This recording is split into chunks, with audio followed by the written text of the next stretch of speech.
Welcome to the Kickass Midlife Method Podcast. And today we're talking about how to boost your metabolism and muscle in midlife, specifically talking about how to use progressive overloading. What is it? How does it work? How do you know you're doing it right? And how do you lose the fear of it? Because I know lots of women can fear progressive overload or lifting more weight. And we're going to discuss that, dive into that. So what we'll cover, because progressive overload is really about training smarter. So it's not about training really hard and harsh. It's about smarter training to get stronger. So we'll discuss what progressive overload actually is with a bit of real life example, why as a midlife woman you need it more than anyone, how to apply it safely and consistently, what it should feel like, and when to push versus pause. So if you're new to resistance training, or in fact any type of physical training, that ability to understand what it should feel like and what it should feel like compared to injury is really important to understand. How to overload without always adding weight. So progressive overload doesn't always mean increase in weight, and when not to push harder, and how coaching makes a difference. Hopefully covering all your questions. So what is progressive overload? It's the principle of challenging your fitness. So actually tonight we're mainly talking about strength wise, but it can also mean anaerobically and strength. So it's using a training methodology which can include increasing the intensity, the volume, the duration, or the weight of the lift. So with progressive overload, your body adapts. So it gets stronger, leaner, if we're talking about lifting more weight, and more efficient. If you don't work with progressive overload, you don't challenge your fitness system or your muscular tissue, and you will plateau. So that's what happens. You just stop building muscle. You don't see any results. I was talking to someone on the phone the other day, they might be here, who said they'd been doing gym workouts, body pump for 2 years and no change, hadn't increased their weights. And that's when you're not really doing anything. So for an example, real world example of in a running sense, progressive overload could be, say you are running a 5K, and to improve your park run time, you can't just go out and run 5K at the same pace all the time and improve. That's not progressive overload. You need to challenge your body. So for instance, you could do something like 1 minute at tempo, which means a harder effort level with 30-second recoveries. That might be where you would start. And eventually you do 5 times 4 minutes of intensity with 90 seconds recovery. That's an instance of progressive overload in a running sense. In terms of a strength sense, it could be you start 12 reps at 10 kilos for 3 sets, and then it moves up and you're doing something like 20 kilos at 8 to 10 reps. So that's an example of it in a strength terms.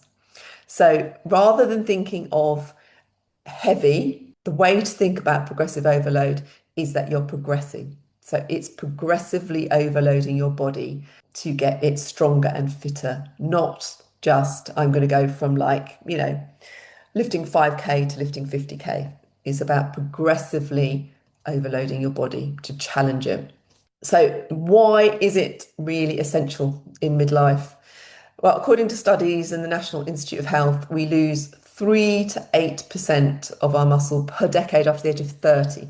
So you've probably heard about it in midlife, but from 30, we're already losing muscle mass. By the age of perimenopause, whatever that is for you, and postmenopause, that can increase to 10%. So it's a lot of muscle we're losing all the time if we're not progressively overloading to help maintain and build. Obviously, if you've got elderly parents, if you're lucky enough for them to still be around, you probably have seen the effect of lack of strength training and what that means for your parents. Unfortunately, they didn't live in the era where we have got more access to strength and more understanding around it. So you can see the difference it makes if you haven't built muscle. And that's what will face us if we don't build muscle now. For more immediate impact, so the less muscle you have, the slower your metabolism is. Muscle is a really active tissue, so it's kind of requiring an energy input all the time, even as you're sitting down. So when you start losing muscle, your metabolism instantly starts to slow down. Means we lose up less energy, and so that obviously means that what we're eating, if we're not eating nutritiously or eating over our energy requirements, it means more body fat accumulation and more fatigue, because the more muscle we have, also slightly impacts our hormones. So actually more muscle means we can have a slightly more testosterone. So testosterone is also something that drives our energy as well. And resistance training builds muscle. So it's really important that using progressive overload, we keep building that muscle. We lose more in midlife. Estrogen's believed to play an important part in muscle and protein synthesis. So that ability of protein to help knit and build muscle. And cortisol, which is a hormone as well. And it's really important to remember that cortisol is important because it's that fight and flight response. It's partly reason for us being able to get up in the morning. But overloading with too much cortisol, it's catabolic. So actually it can affect muscle synthesis and affect our ability to build muscle. So if you have a life that is full of stress, and it's really important to remember here, when we talk about stress is a number of things. We stress our bodies positively through resistance training. That's a stress.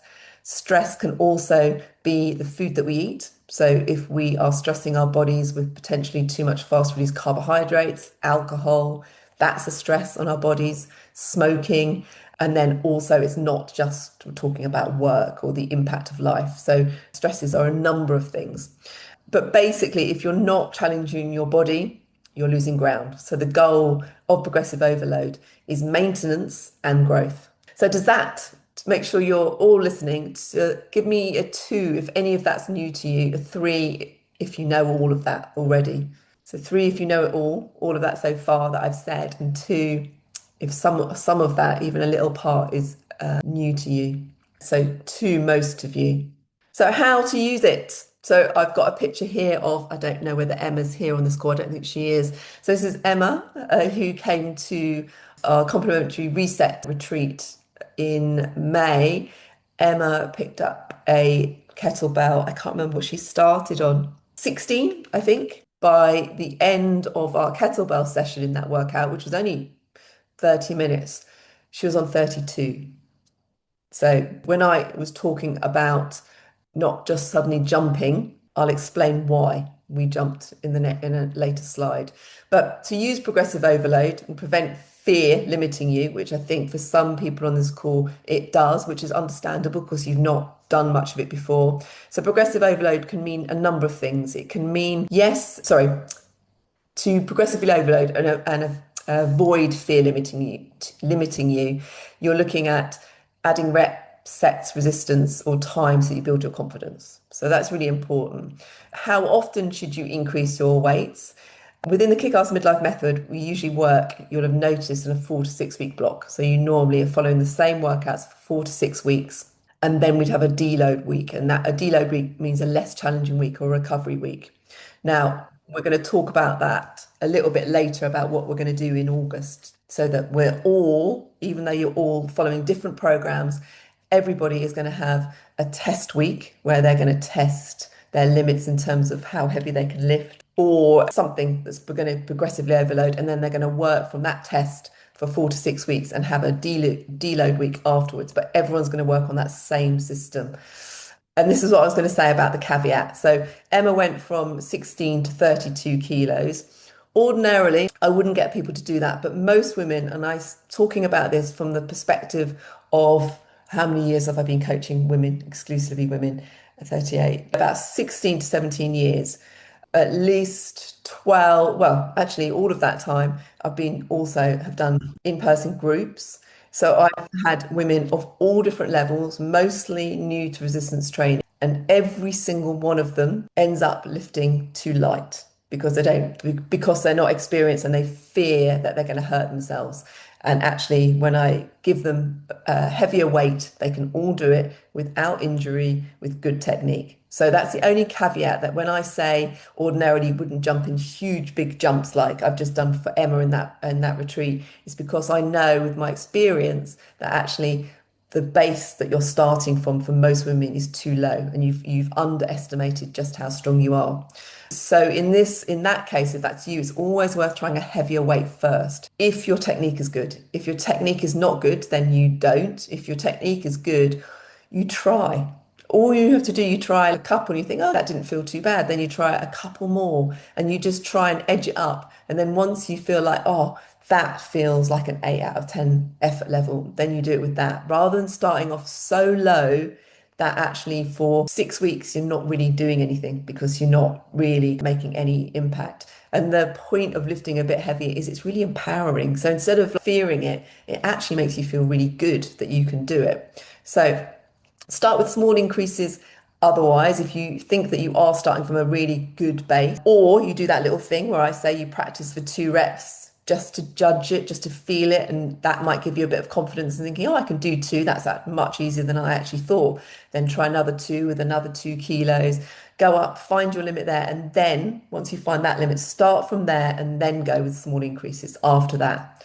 So you're building your confidence, but you build your confidence through doing the thing. So if it's too much, you scale back. So it's not that you're failing, it's that you're learning about your body and learning about just what you can do. And that's where you're going to see much quicker progressive jumps rather than waiting until you feel comfortable. And that's what I'm getting onto that, what it feels like. So it's not meant to feel easy. So progressive overload doesn't mean that you are waiting for the weight to feel easy until you increase it. It should always feel a challenge. If you're just doing this and lifting like that and you're thinking, oh, I'm doing getting a bit of a sweat, a bit heavy breathing, but the weight's just flying up, that's not what you're aiming for. You're not aiming for it to be effective, but you're breathing heavily. You're looking for a good rule of thumb is perceived rate of exertion. Now, if you're beginning to training, it's a little bit trial and error for you to understand what 8 out of 10 feels like. You might think, oh, I'm really at my 8 out of 10. A good rule of thumb is to go 10 out of 10 and then work backwards from 10 out of 10. Then you find your 8. And that comes with experience. So it's about a learning process, which is why whenever I take people on, I like training people for 6 to 12 months because it's a huge learning curve to be able to understand what it feels like and to be comfortable with being uncomfortable. Because if you don't learn that, then you're never quite getting the results or getting the effect from the workout that you need in order to progress and change. A rep range is a good guide also. So if by 10 reps you feel nothing, you should be thinking about increasing your weights. If you increase your weights and then you can only do 8 to 10 reps, that's good. That's good enough. But your last 2 reps should feel challenging, but just about doable. You'll know when you reach fatigue point because you literally will say, if you're doing a press, you'll get it halfway up and then you'll be like, I literally have got the shakes and I can't get it up. And that you'll know is fatigue point. And so I think there's something around fatigue. Give me a 5 if the thought of fatigue makes you worry. Your association with that word makes you think, oh, that's a bad thing, I should avoid it. 5 if that is the case. 6 if you're familiar with fatigue and it's fine in a training sense, not in a kind of exhausted midlife way. So some of you are used to it and lots of you aren't. So it's really important that you're working into an uncomfortable range. So it should feel uncomfortable. Now, uncomfortable does not mean painful. So what you're looking for is a real discomfort. It's an effort, but it's not a severe or stabbing pain. If it's a stabbing or severe pain, that's something different. If it's really uncomfortable, where your brain is saying, I'm going to stop, or your brain, typically, it doesn't matter who you are, I get it too, your brain will try and avoid any pain. So if things get difficult for me, I will start thinking, I really have got to do that work. I've got so much work on, I better cut this short. So if you're sitting there thinking, that's what I do, Everybody gets it. Doesn't matter what level of fitness you are. And it's about working through that mindset to be like, no, I'm staying here and I'm going to finish this workout and live in this and stay in this discomfort until this workout's finished. And that is experience. It comes with experience. But progressive overload doesn't just have to mean more weight. So this might be new to you. So for instance, it could be tempo. So say you haven't got enough weights at home and you're doing your workout from home. It can be, for instance, that you slow it down. So maybe your press, for instance, you'll be doing a 3 second count up, pause at the top, 2 seconds down. That will make it harder, even though you're using the same less weight than you need to. That's an example of progressive overload where it's not just necessarily adding weight. You can pause your reps halfway through. So like a bicep curl, you can get halfway up, stop, and then finish all the way to the top. That makes it harder. Same with a squat. You can stop at the bottom, pulse, go up. It can also mean increased volume. I don't really like doing more reps because that can be a different thing. I think people can go too light there, but it can be more sets. So instead of doing 3 sets, you do 4 sets. Reduce rest time. You'll notice a lot of you in your programs, I give supersets, which is you're working either an opposing muscle group. So a bicep is a bicep and a back exercise. A push-up is a tricep and a chest exercise. So they're opposing parts of the body, which means you can move from one to the other with minimal rest. So when you're short on time, it means you get more bang for your buck in terms of your workout. So I'll often set a superset like that. Or even harder on a superset, I'll work the same muscle group straight after each other. So again, when you're a bit more experienced, just for greater fatigue level, I will do two chest and tricep exercise one after the other, or 2 leg exercises for those who are more experienced to create more of an effect. And then the other thing can be better form or depth. Really, you're looking for the best range of movement before you load anyway. So it's not just about adding kilos. So this is when not to overload and why coaching matters to help you with this, particularly at the beginning, or actually particularly when you're more experienced and you actually need that extra push or that extra kind of progressive overload, maybe in terms of the complexity of the movement. So you shouldn't overload when you're physically exhausted. Now that's different from mental exhaustion. So if you've just had a busy day at work and you're like, oh, that's not a reason not to overload. If you have, for instance, I'll give you an example for myself. I did a 70.3, a half Ironman. Then I was coaching people and I rushed from a half Ironman on a Sunday evening. I got up at 5 to unload all these kettlebells to teach people at 6. And I went straight from teaching people at 6 to 8 for 2 hours and went straight into my own workout. I did my back in because I was just like, I've got to fit it in. And I was physically exhausted, hadn't recovered. So you don't push it if you're physically exhausted. Recovery is poor. I obviously hadn't recovered properly from that, and that's what caused my injury. So if you've not had sufficient recovery, obviously if you're coaching with me, you will have, because I'll have set your training in such a way that you've always got these kind of recovery in between, or we're working a different part of the body, so you can do them back to back. Or if your form is breaking down, and again, that comes from experience. So when I say, sometimes some of you film your exercise and send it to me, I'm doing that because I just want to make sure that your technique isn't breaking down before you overload, progressively overload.